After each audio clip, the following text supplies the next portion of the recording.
అందరికి శుభాశీస్సులు. వచ్చే నెల మే 12వ తారీఖు సోమవారం. ఏమనవు? పౌర్ణమి పేరేం పేరు?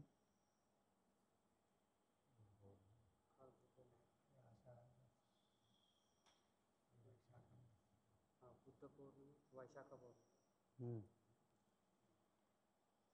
అందరికి శుభాశీస్సులు. ఉండండి లేవయ్యా, అది అలాగే ఉంటుంది. ఉండండి. వాల్యూమ్ తక్కువ వస్తుందా? ఎందుకని? నేను మాట్లాడేది అంతే, స్టేజ్ మీద పోతే ఎక్కువ వస్తుంది.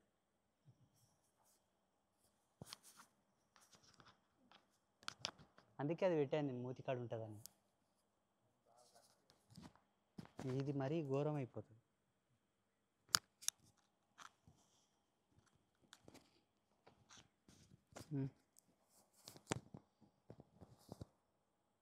చూడండి. అందరికి శుభాశీస్సులు. వచ్చే నెల అనగా మే నెల 12వ తారీఖు సోమవారం వైశాఖ శుద్ధ పౌర్ణమి. ప్రతి సంవత్సరం శ్రీపీఠంలో ఆ పౌర్ణానికి అమ్మవారికి బోనాలు సమర్పిస్తారు. చాలా దివ్యంగా వైభవంగా ఉంటుంది. పోయిన సంవత్సరం అనగా 2024వ సంవత్సరం అమ్మవారి నవరాత్రి బ్రహ్మోత్సవాలలో ఎవరెవరైతే దీక్షలు ధరించారో అమ్మవారికి, వారందరూ తప్పకుండా అమ్మకు బోనం నైవేద్యంగా వండి బోనాన్ని సమర్పించాలి, వాళ్ళ బాధ్యత. ఒకవేళ చేయలేని వాళ్ళు ఎవరైనా ఉంటే ఆ రోజు అమ్మవారికి వచ్చి గుమ్మడికాయని సమర్పించాలి. కొట్టే గుమ్మడికాయ, కట్టే గుమ్మడికాయ కాదు, బూడిద గుమ్మడికాయ కాకుండా రాస గుమ్మడికాయ తీసుకొచ్చి అమ్మవారికి అలా చూపించి తీసుకెళ్ళి ద్వారం బయట ఆ గుమ్మడికాయను కొడితే దీక్షలు ధరించిన వాళ్ళకు మాత్రమే. చేస్తే బోనం చేయండి, అది మీ ధర్మం, మీ బాధ్యత. ఏడాదికి ఒక్కసారి అమ్మవారికి దివ్యాన్న నైవేద్యము పెట్టేటటువంటి సుకృతం, అదృష్టం అమ్మ మీకు కల్పిస్తుంది. బోనం పెట్టాలి తప్పకుండా. గురుదేవ, మాకు ఇంకా పెళ్ళిళ్ళు కాలేవు, మా పెళ్ళాలు లేరు, మా ఇంట్లో ఆడపడుచులు ఎవరు లేరు, ఆడవాళ్ళు ఎవరు లేరు బోనం వండడానికి, మాకా బోనం చేయడానికి రాదు, మేము చేయలేమనుకుంటే అమ్మవారికి గుమ్మడికాయను మాత్రం తప్పకుండా దేవీ దీక్షను ధరించిన వాళ్ళు, అనగా అంబాత్రయ క్షేత్రంలో మంత్రదీక్ష పొందిన వాళ్ళు, దీక్షాగ్రహణం చేసిన వాళ్ళు తప్పకుండా భగవతికి బోనం అనే దివ్య నైవేద్యాన్ని సమర్పించి మీ ఇంటికి యశస్సును స్వీకరించండి. ఇదందరి బాధ్యత. తప్పకుండా మాలాధారణ చేసిన వాళ్ళు, దేవీ నవరాత్రుల్లో మాలా సంస్కార దీక్ష తీసుకున్న వాళ్ళే కాకుండా మధ్య మధ్యలో పున్నానుకు అమాసకు వచ్చి కూడా అమ్మవారి చెంత మంత్రాలు స్వీకరించిన వాళ్ళు ఉన్నారు. యక్షిణి మంత్రాలు, మోహిని మంత్రాలు, ఢాకిని మంత్రాలు, ఏ ఇష్టం వచ్చిన మంత్రాలు అవి తీసుకున్నారు, నేను ఇచ్చాను. అమ్మ చెంతన మంత్రదీక్షలు తీసుకున్న ప్రతి ఒక్కరికి అమ్మకు నైవేద్యం పెట్టే హక్కు ఉంది, బాధ్యత ఉంది. హక్కు, బాధ్యత. ఏడాదికి ఒక్కసారి వైశాఖ శుద్ధ పౌర్ణమి రోజు అమ్మవారికి బోనం సమర్పించేటటువంటి తంతును ఆ తల్లి మాకు ప్రసాదించింది. గత 7 సంవత్సరాల నుంచి ఈ కార్యక్రమం పీఠంలో జరుగుతుంది. పీఠం స్థాపించి 13 సంవత్సరాలు అయినప్పటికీ ఆ పీఠం స్థాపించిన సమయానికి అమ్మ మాకు వాక్కు ఇవ్వలే. పీఠం స్థాపించిన ఒక 5 సంవత్సరాల తర్వాత అమ్మవారిని మేము ప్రార్థించగా, అమ్మ నీకు నైవేద్యం పెట్టుకునే ప్రసాదాన్ని, ఆ అదృష్టాన్ని, ఆ ప్రసాదం మాకు ఇవ్వండి మేము అడిగాం. వైశాఖ శుద్ధ పౌర్ణమి రోజు నాకు ఈ పద్ధతిన బోనాన్ని వండి సమర్పిస్తే వాళ్లకు దివ్యాన్న నైవేద్యం పెట్టినటువంటి ఫలాన్ని ప్రసాదిస్తానని చెప్పింది. మేము ఇంప్లిమెంట్ చేశాం. ఈ సంవత్సరం 8వ సంవత్సరం బోనాలు అమ్మవారికి చేయడం. మీరందరూ కూడా వచ్చి అమ్మ పాదాల చెంతన బోనం వండి అమ్మవారికి నివేదన చేసి, ఆ నివేదన చేసినటువంటి పుణ్యాన్ని అమితంగా మీ ఇంటికి తీసుకొని వెళ్ళండి. బోనం చేసేటటువంటి పద్ధతి. ఎక్కడైనా సరే అమ్మవారికి బోనం సమర్పించాలనుకుంటే మట్టి కుండలోనే బోనం చేయాలి. లోహపు పాత్రలో వండకూడదు. లోహపు పాత్రల్లో భోజనం వండేయడానికి కొన్ని పద్ధతులు ఉన్నాయి. ఆయా విధిని అనుసరించి, ఆయా ధర్మాన్ని అనుసరించి, ఆ స్థితిని అనుసరించి లోహపు పాత్రలో నైవేద్యం కానీ బోనం కానీ వండుతారు. కానీ అన్ని లోహములకు పుట్టినీళ్ళు మట్టి, అన్ని ధాతువులు పుట్టింది మట్టి నుంచే. మట్టి కుండలో నైవేద్యం చేసి కనుక మన అమ్మవారికి పెడితే అన్ని లోహాల్లో నీవు నైవేద్యం వండి పెట్టినటువంటి పుణ్యం నీకు వస్తుంది. మట్టి కుండలో బోనం చేయాలి. అలాగే కట్టెల పొయ్యి మీదనే బోనం ఉడకబెట్టాలి. గ్యాస్ పొయ్యి మీద బోనం వండడానికి అధికారం లేదు. ఒకవేళ సిటీలలో ఉంటాం కదా గురుదేవా, మేము అమ్మవారికి బోనం పెట్టుకోవడానికి సిటీలలో కట్టెల పొయ్యి పెడితే తీసుకెళ్ళి జైల్లో పడేస్తారు. అపార్ట్మెంట్లలో స్మోక్ డిటెక్షన్స్ పెడతారుగా పెద్ద పెద్ద అపార్ట్మెంట్లలో. మాకు ఆ అదృష్టం లేనప్పుడు మేము ఎలా చేయాలనుకుంటే, అమ్మవారి యొక్క దేవాలయంలో తప్పకుండా కట్టెల పొయ్యి మీద వండి పెట్టడానికి అవకాశాలు ఉన్నాయి. ఈవెన్ బల్కంపేట ఎల్లమ్మ దగ్గర కూడా ఫెసిలిటీస్ ఉన్నాయి. అలా తప్పకుండా ఏ దేవాలయంలో అయినా సరే కట్టెల పొయ్యి మీద ఉడకబెట్టి, ఏ కుండనైతే పొయ్యి మీద పెట్టి ఉడకబెడతామో అదే కుండను దించి చల్లారిన తర్వాత దానికి పసుపు కుంకుమల చేత అలంకరించి వేపాకు రెమ్మలు పెట్టి దాని మీద కింద అమ్మవారికి సంబంధించిన భోజనం, దాన్ని బోనం అనొచ్చు, బెల్లం వేసి అన్నం ఉడకబెడతారు. గంజి వార్చరు, బెల్లం వేసి ఉడకబెట్టాలి అన్నం. ఆ ఉడకబెట్టేటటువంటి బియ్యం ఏవైతే ఉన్నాయో పలుకుగాని విరగని బియ్యము చేత ఉడకబెట్టడం శ్రేష్టం. పలుకుగాని విరగని బియ్యం అవి ఎలా సేకరించడం అని మీకు సందేహం వస్తే జల్లెడబట్టాలి. జల్లెడబడితే విరిగిన నూకలన్నీ కిందికి వచ్చేస్తాయి. విరగని పూర్ణపు బియ్యపు గింజలు మిగిలిపోతాయి. పావు కేజీ, అరపావు, అన్నీ కాకుండా కొన్ని అన్న ఒక గరిటెడు బియ్యం అన్న వేసి ఉడకబెట్టండి, కానీ పద్ధతితో ఉడకబెట్టండి. ఓ కిలోలు కిలోలు కుంభాలు కుంభాలు పోయక్కర్లా. విరగని బియ్యం, క్షతము కాని బియ్యం, ఆ క్షతముతో ఉండేటటువంటి బియ్యము బెల్లం వేసి అన్నాన్ని ఉడకబెట్టి, ఆ ఉడికిన తర్వాత మళ్ళీ ఇంకొక ముఖ్యమైన నియమం, ఒక్కసారి తగినన్ని మోతాదుతో అనుసరించి నీళ్లు పోసి, మోతాదును అనుసరించి బియ్యం పోసి, బియ్యం కడగకూడదు. బోనం ఉడకబెట్టేటప్పుడు బియ్యం కడగకూడదు. చెరగొచ్చు, దుమ్ము చెరిగి మొత్తం శుభ్రపరచవచ్చు, కానీ కడిగిన బియ్యం బోనంలో పోయకూడదట. ఎలా ఉన్న బియ్యం అలాగే పోయాలి. పూర్వం దంపుడు బియ్యం పోసేవాళ్ళు. బియ్యం దంచి చెరిగి నూక బయటికి తీసి విరగని బియ్యం మాత్రమే సేకరించి వాటిని అలాగే కొత్త కుండలో పోసేవాళ్ళు. తగు మోతాదులో నీళ్లు పోసి, బియ్యం పోసి, తగినంత బెల్లం వేసి, ఒక్కసారి వేసిన తర్వాత మళ్ళీ తీసి చూడకూడదు ఉడికే వరకు. చీటికి మాటికి గంట పెట్టి కలపడం, చీటికి మాటికి ఊదడం. బోనం ఉడుకుతున్నప్పుడు పొయ్యి ఆరిపోయింది అనుకోండి, నోటితో ఊదకూడదు. ఏదైనా విసనకర్రతో విసరాలి, లేదంటే ఒక రికావు తీసుకొనన్నా విసరాలి, లేదంటే ఒక అది ఫ్యాన్ అన్నా పెట్టాలి అగ్ని వెలగడానికి, అంతేగాని నోటితో ఊదకూడదు. ఇంకొకటి, బోనం ఉడుకుతున్నంతసేపు తల గోకకూడదు, మర్మస్థానాల్లో చేతులు పెట్టకూడదు. ఆడవాళ్ళైతే చింగులు విదిరించకూడదు, కొంగు ఇదిరియరాదు, నిషిద్ధం. అశ్లీలమైనటువంటి పలుకులు పలకరాదు. శ్రద్ధతో ఒక యజ్ఞం చేస్తున్నటువంటి భావనతోనే బోనం ఉడకబెట్టాలి. అది దివ్యాన్నం. దివ్యాన్నంకి అర్థం ఏంటో తెలుసా? అమ్మవారికి, జగదంబకు, ఓన్లీ అమ్మవారి సాంప్రదాయంలో మనం ఉన్నాం కాబట్టి అమ్మవారికి కొన్ని విశేషమైనటువంటి నైవేద్యాలు దేవి భాగవతంలో సూత మహర్షికి వ్యాసుడు చెప్పాడు. దేవి భాగవతం మనకు ప్రమాణం. వార నైవేద్యములు, తిథి నైవేద్యములు, పక్ష నైవేద్యములు, నక్షత్ర నైవేద్యములు, రాశిల నైవేద్యములు, లగ్న నైవేద్యములు, ఋతు నైవేద్యములు, ఆయన నైవేద్యములు, మాస నైవేద్యములు, సంవత్సర నైవేద్యములు. ఇలా దేశ కాలమాన పరిస్థితి, గ్రహ నక్షత్ర రాశి స్థితులను అనుసరించి నైవేద్యాలు ఉన్నాయి అమ్మవారికి. అలా 365 సంవత్సరాలు నైవేద్యాలు పెట్టినటువంటి ఫలం ఒక బోనం పెడితే వస్తుంది. ఒక సంవత్సరం కాదయ్యో, 365 రోజులు మనకు ఉన్నట్టే 365 సంవత్సరాలు అమ్మవారికి సశాస్త్రీయంగా నైవేద్యం పెట్టినటువంటి ఫలము ఒక బోనాన్ని పద్ధతితో ఉడకబెట్టి అమ్మకు నివేదన చేస్తే వస్తుందట. బోనం ఎంత గొప్పది చూడండి. తెలంగాణ సంస్కృతికి బోనం అనేది ఒక పెద్ద అలంకారం. అంటే ఒక్క తెలంగాణ వాళ్ళే చేయాలని కాదండి, ఇది ప్రపంచమంతా చేయొచ్చు. మన భారతదేశమే కాదు, తెలంగాణ ఆంధ్రనే కాదు, ప్రపంచమంతా చేయొచ్చు.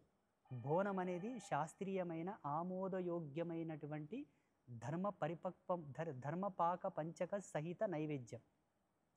ధర్మపాక పంచక సహిత నైవేద్యం బోనం. అదేమైపోయింది, పోతూ పోతూ కాలక్రమేణా మోటు కింద కన్వర్ట్ అయిపోయింది. మోటు కల్చర్, అది విలేజ్ కల్ట్ కిందకి వచ్చేసింది.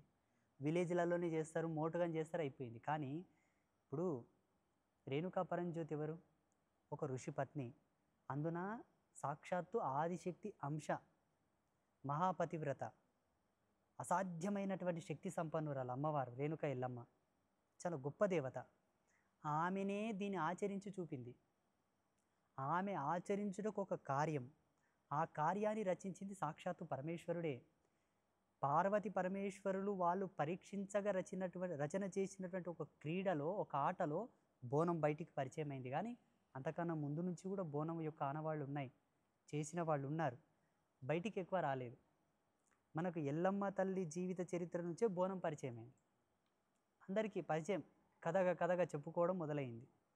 అలా నేను చెప్పిన పద్ధతిలో కట్టెల పొయ్యి మీద మట్టి కుండలో కొత్త కుండ తెచ్చి విరగని బియ్యము బెల్లం వేసి అన్నం ఉడకబెట్టి, అమ్మవారికి ఇష్టమైనటువంటి కూరలు ఉన్నాయి. అమ్మవారికి పాలకూర అంటే చాలా ఇష్టం. ఆకుకూరల్లో కాయగూరల్లో వంకాయ ఇష్టం, మినహా ఏ కాయగూరలు అమ్మవారికి నచ్చవు. ఒక్క వంకాయ కూర చేత మీరు ఏకపక్షంలో ఏకకాలంలో 108 మేకలను బలిచ్చినటువంటి ఫలితం వస్తుంది. వంకాయలు అంత ప్రాధాన్యత ఉన్నది, అంత శక్తివర్ధకం ఉన్నది.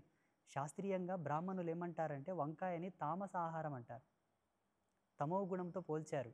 కానీ దానివల్ల శారీరక పుష్టి బాగుంటుంది. గర్భాశయ సంబంధిత వ్యాధులన్నీ పోతాయి స్త్రీలకు. పురుషులకు వృషణాలకు సంబంధించినటువంటి ఎనర్జీ అనేది యాడ్ అవుతుంది వంకాయ చేత. అందుకే వంకాయ కూరన చేయొచ్చు, లేదా ఆకుకూరలో పాలకూర చేయొచ్చు. కానీ బోనంతో పాటు వండేటటువంటి కూరలో మిర్చి పౌడర్ వేయకూడదు, మిరప్పొడి వేయకూడదు, పచ్చి మిరపకాయలు వేసి చేయాలి, కారం పడాలి కాబట్టి. పోపు దినుసులు పెట్టకూడదు. బగరిస్తారంటారు కదా, మేము పల్లెటూర్లలో బగరిస్తామంటాం, మీరేమంటారు సిటీలలో? పోపు పెట్టకూడదు.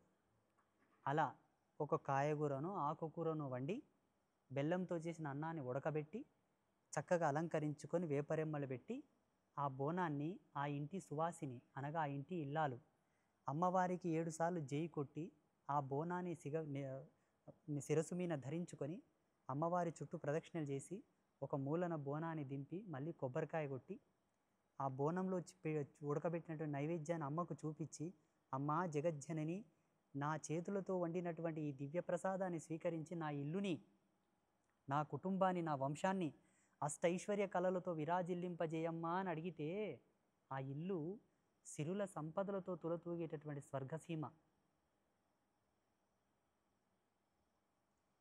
ఇది అంబాత్రయ క్షేత్రంలో ప్రతిష్టాత్మకంగా 7 సంవత్సరాల నుంచి నిర్వహిస్తున్నటువంటి దేవతంతు. ఇక్కడ దీక్షలేసిన ప్రతి ఒక్కరు చేయొచ్చు. గురుదేవ మాకు పెండ్లాలు లేరు, మేము బ్రహ్మచారులం అనుకుంటే గుమ్మడికాయ కొట్టండి. లేదు గురుదేవ మాకు తల్లి ఉంది. ఇంకొక ముఖ్యమైన నియమం, బోనాన్ని ఉడకబెట్టడానికి స్త్రీలే అర్హులు, పురుషులు బోనం వండకూడదు. ఒకవేళ స్త్రీలు ఇంట్లో లేరు, తోబుట్టువు లేరు, ఆడవాళ్ళు లేరు, అయినను నేను అమ్మకు బోనం వండి పెట్టాలని ఉత్సుక ఉంటే జగదంబకు అర్పణం చేసి అమ్మను భావన చేసుకొని వండవచ్చు. Second option. ఫస్ట్ నీకు ఉన్నారంటే నీవు వండకూడదండి. లేరు అనుకున్నప్పుడు సెకండ్ ఆప్షన్ అంతా అమ్మ మీద భారం వేసి వండవచ్చు, తప్పులేదు. ఇది శాస్త్రీయమైనటువంటి మర్యాద నేను చెప్తున్నాను, శాస్త్ర ప్రమాణమైనటువంటి మర్యాదని నేను చెప్తున్నాను. అలా వైశాఖ శుద్ధ పౌర్ణమి అనగా వచ్చే నెల మే నెల 12వ తారీఖు సోమవారం రోజు అంబాత్రయ క్షేత్రంలో బోనాలు జరుగుతాయి.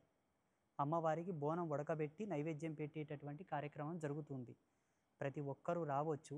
అమ్మకు ఆస్థానం ఇక్కడనే శ్రీపీఠంలోనే బోనం ఉడకబెట్టి నివేదించుకొని ఆ పుణ్యఫలాన్ని మీరు స్వీకరించండి. అమ్మవారికి బోనాన్ని సమర్పించిన తర్వాత దండం పెట్టుకొని అమ్మవారికి నివేదింపజేసినటువంటి ఆ భోజనం, ఆ పదార్థంలో నుంచి ఒక కౌలమంతా అనగా ఒక గవ్వ ఎంత ఉంటుందో అంత కౌలమంత అన్నాన్ని తీసుకోవాలి. అందులో ప్రస్తుతం వాడుకలో ఉండేటటువంటి ఒక రూపాయి నాణ్యాన్ని వేసి కొత్తది తెల్ల గుడ్డలో ఆ పదార్థాన్ని నాణ్యాన్ని వేసి మూటగట్టి ఇంటి గుమ్మానికి లోపల కట్టుకుంటారు. ఈ పీఠం యొక్క ఆచారం అది. ఎవరైతే అమ్మకు నివేదించినటువంటి ఆ భోజన పదార్థాన్ని, బోనపు నైవేద్యపు పదార్థాన్ని ఒక రూపాయి చిక్కని వేసి గనక ఇంట్లో కట్టుకుంటే వాళ్ళకి ఎప్పటికీ సంతతి, సమృద్ధి, స్థిరలక్ష్మి ఉంటుంది. చెంచల లక్ష్మి ఉండదు ఆ ఇంట్లో. కష్టపడి ఒక 100 రూపాయలు తెచ్చావంటే 100కు 100కు పోగా 100కు 100 10 ఖర్చు అవుతున్నాయి కుటుంబాల్లో. ఇప్పుడు అలా జరగదు. అమ్మవారికి నివేదించినటువంటి ఈ నైవేద్యాన్ని కనుక ఇంట్లో కట్టుకుంటే 100 తెస్తే అందులో 10 పోతాయి, 90 నిలబడతాయి డిపాజిటెడ్. ఇది ప్రాక్టికల్గా 7 సంవత్సరాల నుంచి మాకు నిరూపణ అయింది. కావాలంటే పోయిన సంవత్సరం ఎవరెవరు బోనాలు చేస్తారో వాళ్ళని అడిగి తెలుసుకోండి. ఇక్కడ పీఠంలో పనిచేసే వాళ్ళు ఉన్నారు కదా, వెంకటమ్మ, అనంతమ్మ, బిజ్జారమోళ్ళు, వాళ్ళని కూడా మీరు అడిగి తెలుసుకోండి. అమ్మ, మీరు అమ్మవారికి బోనం పెట్టిన తర్వాత మీ జీవితాల్లో మార్పు జరిగిందా? అంబాత్రయ క్షేత్రంలో 3 ప్రత్యేకతలండి. 1 పసుపు బండారు పూజ, పసుపు స్నానం. 2 గోమాత కళ్యాణం. 3 వైశాఖ శుద్ధ పౌర్ణమి రోజు బోనం. ఈ 3 ప్రధానమైనటువంటి మానవుని ఉద్ధరించడానికి ఏర్పాటు చేసినటువంటి జగదంబ యొక్క వాక్కు సహిత బ్రహ్మయజ్ఞములు, దేవయజ్ఞములు, భగవతి ప్రీత్యార్థం చేసేటటువంటి గొప్ప తంతులు. ఆ పసుపు స్నానంతో చేసేది మహాలక్ష్మి, మధ్యలో గోమాత కళ్యాణం చేసేది మహాసరస్వతి, ఇప్పుడు చేసేది మహాకాళి. 3 మధ్యలో చాలా జరుగుతాయనుకోండి, ఇంకా చాలా జరుగుతూ ఉంటాయి. ప్రతిష్టాత్మకంగా ఈ 3ంటిని గొప్పగా మేము భావిస్తాం. ఎక్కడ చూడండి, వెంకటరాములు చాలా మంచి ప్రశ్న అడిగారు. మీదే ఊరు వెంకటరాములు? తుంకిమెట్ల. ఏ మండలం? భోమ్రాజ్పేట్ మండలం. ఏ జిల్లా? వికారాబాదు జిల్లా వాస్తవ్యులు, భోమ్రాజ్పేట మండలం వాస్తవ్యులు, తుంకిమెట్ల గ్రామ వాస్తవ్యులైనటువంటి వెంకటరాములు గారు ఒక ప్రశ్న అడిగారు. బోనం మా ఇంటి నుంచి వండుకొని తీసుకురావచ్చా? తుంకిమెట్ల నుంచి అంబాత్రయ క్షేత్రానికి రావాలంటే ఎన్ని పొలిమేర్లు దాటుకుంటూ రావాలి? అది బోనం ఉడకబెట్టిన ప్రదేశంలోనే నివేదింపబడాలి. ఈడ ఉడకబెట్టి పొలిమేర దాటిపోయినావంటే పొలిమేరలో ఉండే దేవతలకు అది నివేదన అవుతుంది, ఇక్కడ ఎంగిలి కూడు తెచ్చిపెట్టినట్లు అవుతుంది. ఇది మీరు గమనించగలగాలి దయచేసి. ప్లీజ్ ప్లీజ్, తప్పకుండా. కూరకు ఒక కుండలో అన్నం ఉడకబెడతారు, ఒక కుండలో కూర, దానిపైన అమ్మవారికి జ్యోతి పెట్టి ఆ జ్యోతి సహిత బోనాన్ని నివేదిస్తే ఆ జ్యోతిని ఎందుకు పెడతారయ్యా అంటే దానిలో ప్రత్యేకత ఉంది. ఈ బ్రహ్మాండం అంతా కూడా ఒక జ్యోతి పుంజమే. అందుకే పరమాత్మను పరంజ్యోతి స్వరూపుడు అంటారు. ఈ జ్యోతి, ఈ బ్రహ్మాండం అంతా కూడా ఒక జ్యోతివాలయంలోనే ఉంటుంది. అందుకే లింగోద్భవ కాలంలో కూడా జ్యోతి రూపంలో వచ్చాడు ఈశ్వరుడు. ఆ జ్యోతి బ్రహ్మాండ సూచకం, జగజ్యోతి. ఈ జగతికి మూల స్వరూపకంగా ఉన్నది జ్యోతియే. నీలో ఉన్నది జ్యోతియే, బ్రహ్మాండంలో ఉన్నది జ్యోతియే, ఈశ్వరుడు కూడా జ్యోతియే, అమ్మ కూడా పరంజ్యోతియే. అందుకే ఆ బోనం మీద జ్యోతిని పెట్టి అమ్మకు నివేదిస్తారు. చాలా సత్యశీలతతో కూడుకున్నది మన సాంప్రదాయం, చాలా గొప్పది. ఇప్పి చెప్పేటోళ్ళు కరువైపోయారు అంతే. ఏదో సాంకేతికంగా చెప్తున్నారు, అది వీళ్ళకి అర్థం కాదు, దానికి సింక్ అవ్వదు. వీళ్ళకి అర్థం కాదు, దానికి సింక్ అవ్వదు. ఎందుకులే అని వీళ్ళు అనుకుంటారు, ఎవరు? విన్నవాళ్ళు, అర్థం కాక. కానీ ప్రతీది ధార్మికంగా దానికి అర్థమయ్యే విధంగా కానీ చెప్తే కట్టు బానిసలై మన ఆచారాలకు బానిసలై చేస్తారు మన వాళ్ళు. అర్థం కాకనే పక్కన పెట్టారు మన వాళ్ళు చాలామంది. ప్రతీది అర్థం కాకనే పక్కన పెట్టేశారు. అర్థమయ్యింది అనుకోండి, కట్టప్ప కదా కట్టు బానిస అయినట్టు కట్టు బానిసలై చేస్తారు మన వాళ్ళు. మన వాళ్ళతో ఓపిక చాలా ఉంటుందండి. హిందువులో ఉండే గొప్పతనం, హిందూ రక్తంలో ఉండే గొప్పతనం ఏంటంటే మన వాళ్ళలో ఉండే నిగ్రహం, మన వాళ్ళలో ఉండేటటువంటి సానుభూతి, మన హిందువుల్లో ఉండేటటువంటి ఓపిక వేరే వాళ్ళలో లేదు. ఏడాదికి ఎన్ని వ్రతాలు చేస్తాం, ఎన్ని పూజలు చేస్తాం, మళ్ళీ ఓరం అలకూత చేసుకుంటాం, ఇళ్ళని శుభ్రపరచుకుంటాం, దీపం పెట్టుకుంటాం, అయినా యాసరికి రాదు మన వాళ్ళకి. ఈ తిప్పేటాలకు ఘోరం వస్తుంది, అయినా అలకూత చేస్తారు, సామిడి చేస్తారు, దీపం పెడతారు, పూజలు చేస్తారు. మళ్ళీ నోములు, వ్రతాలు, జాతరలు, పూజలు కదా. అంటే మనకు ఉండేటటువంటి ఓపికకు, మన హిందువులకు ఉండేటటువంటి ఓపికకు, శ్రద్ధకు ప్రతీది తంతును అనుసరించి పరిచయం చేసేటటువంటి వాళ్ళు దొరికితే మన వాళ్ళు చాలా గొప్పోళ్ళు అవుతారు. హిందూస్ అనేవాళ్ళు అన్నిటిలో, ఒక దాంట్లో అన్ని రంగాల్లో గొప్పోళ్ళు అవుతారు.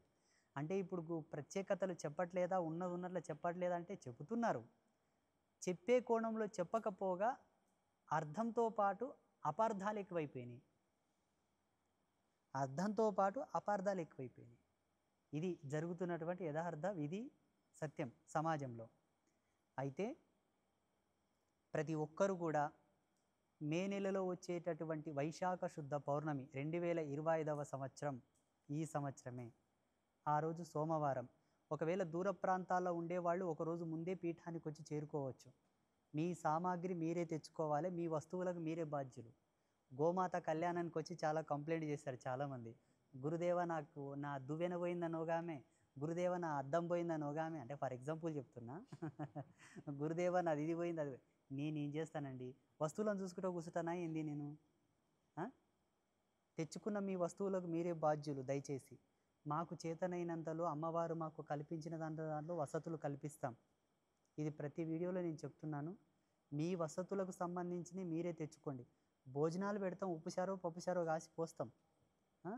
ఇక అమ్మవారికి ఆ రోజు మీరు వచ్చి బోనం వండి నివేదన చేసి, నేను చెబుతున్న ధర్మానికి అనుసారంగా మీకు పుణ్యఫలం సిద్ధిస్తుంది, ఇందులో సందేహం లేదు. ఇప్పటికీ 12 సంవత్సరాలు, ఇది 13వ సంవత్సరం. 13 సంవత్సరాల నుంచి నేను పీఠంలో భక్తుల మొరలు ఆలకిస్తున్న దాంట్లో ఒక్కదాన్ని బాగా నేను వింటున్నాను. ప్రతి ఒక్కరు చేసింది కలిసి రావట్లేదండి. ఆ మోటుగా తుర్కోల భాష పట్టుకున్నారు, బర్కతి వస్తలేదని. ఈ బర్కత్ అనేది తుర్కోల భాష, మీకు తెలియదు. చాలామంది బర్కత్ లేదు అంటే బర్కత్ అనేది అరబిక్ వర్డ్. ఈ తెలంగాణలో హిందీలో ఈ తుర్క భాషని కలిపి మాట్లాడతారు. హైదరాబాదీ హిందీ అయితే చాలా ఘోరంగా ఉంటుంది. మరి హైదరాబాద్లో హిందీ అయితే మరీ ఘోరంగా ఉంటుంది. ఉర్దాని కూడా తెలియదు, తెలుగు అనుకుంటారు. బర్కత్ అంటుంటారు. మీకు ఎంత బర్కతి కావాలో, ఎంత సమృద్ధి కావాలో, ఎంత మీకు అభివృద్ధి కావాలనో ఈ బోనం వండి నివేదించిన తర్వాత మీకు తెలుస్తుంది. తప్పకుండా ప్రతి ఒక్కరు వచ్చి అమ్మకు బోనం వండి నివేదించుకోండి. ఇది ఆ రోజు జరిగేటటువంటి కార్యక్రమాలు ఏమిటి అనగా, అంటే మే 12వ తారీఖు సోమవారం 2025వ సంవత్సరం వైశాఖ శుద్ధ పౌర్ణమి వచ్చే నెలలో జరిగేటటువంటి కార్యక్రమాలు ఏమిటి అనగా, ప్రతి సంవత్సరం ఆ పౌర్ణమి రోజు అమ్మవారికి నదీ జలము తీసుకొస్తారు. మోటుగా జల్ది బిందె అంటారు పల్లెటూళ్ళల్లో. పుణ్యనదీ జలాలను మంత్రయుక్తంగా స్వీకరించి తీసుకొచ్చి ఊరు పొలిమేరను పెడతారు. ఊరు పొలిమేర నుంచి బాజా భజంత్రీలతో ఆ పుణ్యజలములను తీసుకొని వస్తారు ఊరేగింపుగా. జల్ది బిందె తీసుకొని వస్తారు మోటుగా చెప్పాలంటే.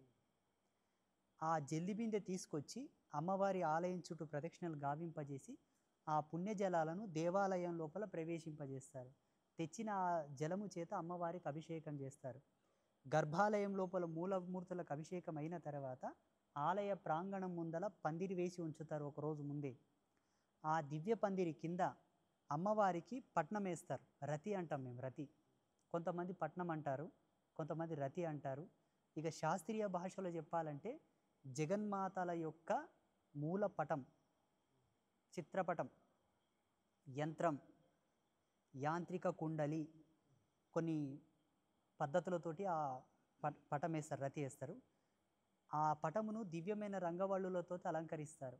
ఆ పటం మధ్య లోపలికి అమ్మవారిని ఆవాహన చేసి అమ్మవారి యొక్క ఉత్సవమూర్తిని తీసుకొచ్చి కూర్చోబెట్టి ఆ ఉత్సవమూర్తికి అమ్మవారి యొక్క కళ్యాణం చేస్తారు. ఈ కళ్యాణం ఏంటంటే వేద మంత్రాల మధ్యలో జరగదు, శాస్త్రీయమైన వైదిక తంతులతో జరగదు. మోటుగా పల్లెటూరి యొక్క కల్టును అనుసరించి, పల్లెటూరి యొక్క సాంస్కృతిక సాంప్రదాయాలను అనుసరించి బైండ్ల వాళ్ళు ఈ కళ్యాణం చేస్తారు అమ్మవారికి. కొమురెల్లి మల్లన్న కొగ్గు పూజారులు చేస్తారు. ఇక్కడ ఏంటంటే అంబాత్రయ్య క్షేత్రంలో మేము 2015వ సంవత్సరంలో అమ్మవారికి ప్రశ్న వేశాం, బోనాలు చేసే పద్ధతి ఎలా అని. అప్పుడు అమ్మవారు చెప్పింది, బైండ్ల వాళ్ళు చేసేటటువంటి తంతులో ఒక గొప్ప ప్రాధాన్యత ఉన్నది. ఆ తంతుకు అమ్మవారు పరవశించింది, అమ్మవారు ప్రసన్నురాలైంది. వాళ్ళ చేత ఈ తంతును జరిపించి వాళ్ళ చేత నాకు లగ్నము గావించిన తర్వాత అమ్మవారికి మాంగళ్య ధారణ చేసి తలవాళ్ళు వేసి అమ్మవారిని తొట్లలేస్తారు. మోటుగా చేస్తారండి, అదంతా మోటు సాంప్రదాయం. మోటు కానీ ఘాటు ఎక్కువ ఉంటుంది దాంట్లో. మోటు సాంప్రదాయమే కానీ ఘాటుతనం ఎక్కువ ఉంటుంది, గడుసుతనం ఎక్కువ ఉంటుంది. అమ్మవారికి సంబంధించి పవర్ ఎక్కువ ఉంటుంది. తలవాళ్ళేసి అమ్మవారికి తొట్లలేసిన తర్వాత మళ్ళీ అమ్మవారిని తీసుకెళ్ళి గర్భాలయ ప్రవేశం చేసి అమ్మవారి యొక్క ఆస్థానం మీద కూర్చోబెట్టి అమ్మవారిని మరల ఆమె యథాస్థానమునందు కూర్చోబెట్టిన తర్వాత బోనాలు ఎత్తి ఆలయం చుట్టూ ప్రదక్షిణలు చేయించి అమ్మవారికి ఎవరెవరైతే బోనం వండుతారో ఆ బోనం నివేదన చేస్తారు. దూర ప్రాంతాల నుంచి వచ్చిన వాళ్ళు ఉదయం 6 గంటల వరకు వచ్చి లేదా ఒకరోజు ముందే వచ్చి చక్కగా స్నానం చేసుకొని అమ్మవారికి దండం పెట్టి కొబ్బరికాయ కొట్టుకొని ఆలయ ప్రాంగణంలో అమ్మవారి ఆశీర్వాదంతో కొంత స్థలం తీసుకున్నాం. పోయిన సంవత్సరం అయితే స్థలం లేదు, ప్లేస్ లేకుండే, ఒకరి కాళ్ళక్కడ ఒకరు అన్నం ఉడకబెట్టి పెట్టిరు అమ్మవారికి. ఈ సంవత్సరం అమ్మ మాకు దాతల యొక్క సహకారం చేత కొంత జాగా ఇప్పించింది.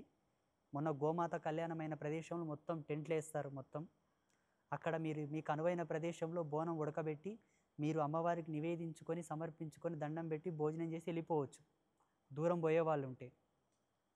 లేదు గురుదేవా, మేము అమ్మవారి లగ్నం అయ్యే వరకు ఉంటాము, అన్ని బోనాలు ఎప్పుడైతే తిరుగుతాయో వాయిద్య సహితంగా అప్పుడు మేము కూడా బోనం తిప్పుకుంటామంటే కాసేపు ఆగాలి. మధ్యాహ్నం 2:30-3 గంటల ప్రాంతాల్లో బోనాలు తిరుగుతాయి. డప్పుల మధ్యలో జమిడికన్న వాయిద్యాల మధ్యలో బోనాలు మొత్తం సమిష్టిగా తిరుగుతాయి. అంతవరకు ఆగుతామంటే ఆగొచ్చు. అమ్మవారికి బోనాన్ని నివేదించి భోజనం చేసి ఆ రోజు ఈయన నిద్ర చేస్తామన్నా చేయొచ్చు. ఈయన నిద్ర చేసి మరుసటి రోజు చక్కగా ఎవరింటికి వాళ్ళు వెళ్ళిపోవచ్చు. పోయిన సంవత్సరం ఏం చేస్తారంటే అమ్మకు బోనం నివేదించిన తర్వాత ఆ బోనం చేసినప్పుడు కుండలు ఇక్కనే పాడేసిపోయినరు. అట్లా చేయకూడదు. భక్తితో శ్రద్ధతో మనసును జగదంబ పాదాల దగ్గర ఉంచి ఈ బోనం అమ్మకు నివేదిస్తున్నాననే దివ్య అనుభూతితో నువ్వు వండేటప్పటికీ నీ చేతుల మీద దించి నీ చేతులతో అలంకరించి నివేదించినప్పటికీ ఆ కుండ అక్షయ పాత్ర, నీవు అక్షయ పాత్ర నేనే వాడేసి ఉత్త పుణ్యం తీసుకొని పోతున్నావు. ఆ కుండని చక్కగా ఇంటికి తీసుకెళ్ళి రోజు ఆ కుండని కడిగి దాంట్లో నీళ్లు నింపి పెట్టండి. ప్రతి ఒక్కరు ఒక గ్లాసు నీళ్లు తీసుకొని తాగండి. మీకు ఏ నొప్పులు ఉండవు, ఏ బాధలు ఉండవు, ఏ రోగాలు ఉండవు, నీ ఇంటికి అసలు దరిద్రమే రాదు. ఒకవేళ కడగంగానో దించంగానో నింపంగానో చేయి జారి పగిలిపోయిందంటే తీసుకెళ్ళి ఏదైనా గంగలో విసర్జనం చేయండి. ఉందంటే సంవత్సరం పాటు పుష్టిగా ఆ కుండలో నీళ్లు తాగండి. మీకు రోగాలు వస్తే నన్ను అడగండి. ఇంతటి సౌభాగ్యాన్ని ఇక్కడ పీఠంలో వదిలిపెట్టి ముల్లే మూట తీసుకొని ఉరుకుతారు ఇంటికి. ఆ తెచ్చిన బొంతలు చీరలు రైకెలు ఆగమైపోతున్నట్టు ఆ దరిద్రం తీసుకొని పోతారు. ఆ దివ్య సౌభాగ్యమైనటువంటి అక్షయ పాత్రని వదిలిపెట్టి పోతారు. ఈసారి ఆ తప్పు చేయొద్దు. ఎవరు తెచ్చినటువంటి పాత్రలు వాళ్ళు చక్కగా కడుక్కొని తీసుకొని వెళ్ళండి. ఉడకబెట్టినటువంటి ఆ బోనంలో పదార్థం కొంత మిగిలితే కూడా ఇంటికి తీసుకెళ్ళి మీ బంధువులకు కానీ మీ పిల్లలకు కానీ రాలేని వాళ్ళకు కూడా అది తినబెట్టండి. ఇది చాలా గొప్ప తంతు. ఇలా ప్రతి ఒక్కరూ రావాలి. అమ్మవారిని నమ్ముకున్న ప్రతి ఒక్కరు వచ్చి బోనం నివేదన చేయండి. ఒకవేళ రాలేని వాళ్ళు గురుదేవ మేము రాలేమనుకుంటే అక్కడి నుంచే మీరు అమ్మకు దండం పెట్టుకోండి. అమ్మవారి యొక్క నామాన్ని, అంబాత్రయ్య క్షేత్రంలో వెలిసినటువంటి ముగ్గురమ్మల యొక్క నామాన్ని ఉచ్చరిస్తూ మీ ఇంట్లోని ఫోటోల దగ్గర ఒక గుమ్మడికాయ కొట్టి అమ్మకు దండం పెట్టుకోండి. స్వస్తి. ఇప్పుడు అమెరికాలో ఉన్నారు చాలామంది, అమెరికా నుంచి రాలేరు కదా, ముంబైలో ఉన్నారు, ఢిల్లీలో ఉన్నారు, చాలా ప్రాంతాల్లో గుజరాత్లో ఉన్నారు. మన తెలుగు వాళ్ళు అక్కడ స్థిరపడ్డ వాళ్ళు రాలేరు కదా. ఒకవేళ వచ్చి మేము అమ్మకు మా చేతులతో వండి పెడతాం, అమ్మవారికి మా చేతులతో ఉడకబెట్టి వండి మేము పెడతామనుకుంటే వచ్చి చేసుకోండి. మీ ఇంటి నుంచే కుండలు తెచ్చుకోండి, అలాగే మీ ఇంటి నుంచే బియ్యం తెచ్చుకోండి, బెల్లం తెచ్చుకోండి, కూరగాయలు తెచ్చుకోండి, అన్నీ తెచ్చుకోండి. బోనం మీద పెట్టేటటువంటి వేపాకు రెమ్మలు ఏవైతే ఉన్నాయో మీకు పీఠంలో ఇస్తారు. మీరు తీసుకొని మీరు ఆ వేపాకు రెమ్మలతో అలంకరించుకోవచ్చు. చాలామంది ఏమంటారు, మాకు ఆ ఊరు తెలియదు కదా, మేము ఏడంటే యాపాకు తెచ్చుకుందామని ఫీల్ అయిపోయే వాళ్ళు ఉండొచ్చు. మీకు వేపాకు ఇక్కడ ఇస్తారు. ఒకవేళ లేదు మేము కుండలు ఇక్కడ నుండి తెచ్చుకుంటే బస్సులో పగిలిపోతాయి, వాళ్ళు దాగలు ఏళ్ళు దాగలా పగిలిపోతాయి అనుకుంటే మీకు ఇక్కడ కుండలు మేము అందజేస్తాం. మా బిజ్జారంలో కూడా కుమారోళ్ళు ఉన్నారు, పక్కల కొత్తపల్లిలో కుమారోళ్ళు ఉన్నారు, గుడుముకులలో కుమారోళ్ళు ఉన్నారు, దన్నల్లో ఉన్నారు, ఉట్కూరులో ఉన్నారు. వాళ్ళకి ఫోన్ చేసి చెప్తాం, అయ్యా రేపు అమ్మవారి పీఠంలో బోనాలు జరుగుతాయి, ఎవరన్నా ఆసక్తి ఉన్నోళ్ళు కుండలు కొనుక్కుంటారు, ఒక అర కేజీ ఉడికేది, 1 కేజీ ఉడికే క్వాంటిటీతో ఉండే కుండలు తెచ్చి ఇక్కడ అమ్మండి అని చెప్తాము. కుండలు తెచ్చి పెడతారు. అలాగే గురుదేవ మేము కట్టెల నుండి తెచ్చుకుందాం, ఇక్కడ మేము సిటీలో ఉంటాం, కట్టెలు దొరకవు అనుకుంటే మీకు కట్టెలు అమ్మనికి కూడా ఎవరికైనా పేదోళ్ళకి చెప్తాం, కట్టెలు కొనుక్కొచ్చి పెడతారు. కట్టెలు తీసుకొని కూడా మీరు ఉడకబెట్టుకోవచ్చు. అవునా కదా?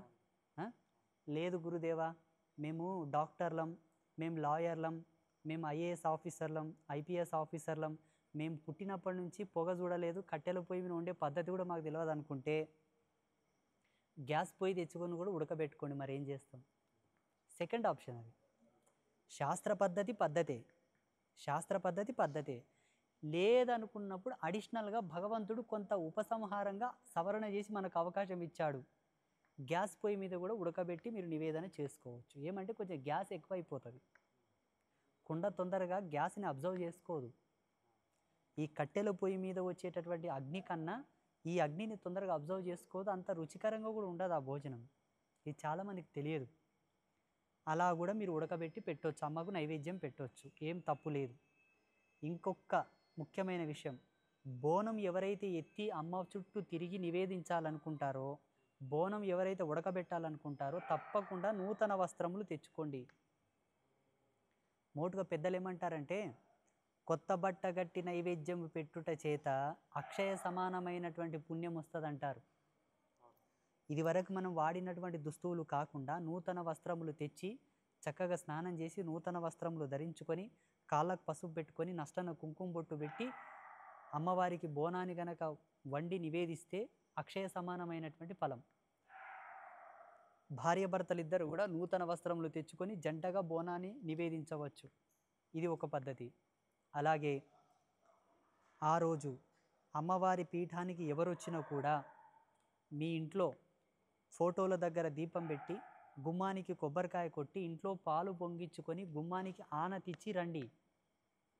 ఇంటికి వాస్తులక్ష్మి, గృహలక్ష్మి, రాజ్యలక్ష్మి, సంతానలక్ష్మి, ధనలక్ష్మి, ధాన్యలక్ష్మి ఈ 6 మంది అక్కడ ఉంటారు. యశోలక్ష్మి ఆ ఇంటి యొక్క ముంగిళ్ళలో ఉంటుంది యశోలక్ష్మి. ఎందుకంటే ఇంటి యొక్క అలంకారం, ఇంట్లో జరిగేటటువంటి పూజలు, మంచి చెడులు అనేవి ఇంటి ముంగిల్లో నిలబడి మనల్ని చూస్తూ ఉంటాయంట. వీళ్ళందరికీ నువ్వు ఆజ్ఞ ఇచ్చి వచ్చినట్టు లెక్క. చక్కగా ఇంటికి దండం పెట్టుకొని వచ్చేసేయండి. ఇక్కడొచ్చి నైవేద్యం పెట్టి అమ్మకు దండం పెట్టుకొని ఇంటికి పోయిన తర్వాత కూడా ఇంటికి వెళ్ళగానే గుమ్మానికి కొబ్బరికాయ కొట్టి పాలు పొంగించుకొని రిలాక్స్ అవ్వండి. రెంటెడ్ హౌస్ ఉన్న వాళ్ళు కూడా అదే పని చేయొచ్చు. ఓన్ హౌస్, రెంటెడ్ హౌస్ అని 2 ఉంటాయా? ఇల్లు ఇల్లే కదా నాయన, ఏదైనా ఇల్లు ఇల్లే. నీకు ఆశ్రయం ఇస్తుందా లేదా, నువ్వు ఆ ఇంట్లో సేద తీరుతున్నావా లేదా, నువ్వు ఆ ఇంట్లో ఉండి ఒక పని ఏదో నువ్వు బిజినెస్ అది చేసుకుంటున్నావా లేదా, అది నీకు ఆశ్రయం ఇస్తుంది కాబట్టి దాని యొక్క బాధ్యత అది తప్పకుండా చేయాలి. ఇది పద్ధతి.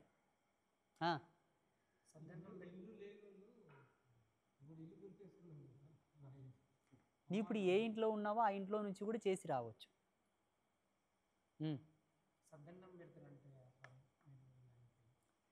చద్దన్నం నైవేద్యం అనేది కేవలం పోచమ్మ తల్లికి మాత్రమే. చలువ చద్దన్నం పెట్టడానికి కూడా ఒక పద్ధతి ఉంది. చద్దన్నం అంటే మనమేదో తిని ఎంగిల్ చేసిన చద్దన్నం కాదండి. ఒక రోజు ముందే అభ్యంగా స్నానం చేసి నేను చెప్పిన పద్ధతిలోనే బెల్లం వేయకుండా ఉత్తన్నం ఉడకబెడతారు. తెల్లన్నం ఉడకబెట్టిన అన్నాన్ని కంబలిలో కానీ వేపాకులో కానీ భద్రపరుస్తారు. లేదా తెల్లని గుడ్డ, కొత్త గుడ్డతో కట్టి భద్రపరుస్తారు. ఒక రాత్రి దాన్ని తాకనట్టు ముట్టనట్టుగా ఉంటే అది చల్లబడిపోతుంది, చలవబడిపోతుంది. చద్ది కాదు కానీ చలవబడిపోతుంది. చలవబడిపోయిన ఆ అన్నాన్ని మరుసటి రోజు తీసి మళ్ళీ పూజించి ఆ అన్నంలో పెరుగో మజ్జిగనో కలిపి కాసింత ఉల్లిపాయ ముక్క, వెల్లుల్లి కాదు ఉల్లిపాయ ముక్క పక్కన పెట్టి ఆ చలవ అన్నాన్ని నైవేద్యంగా పెడతారు.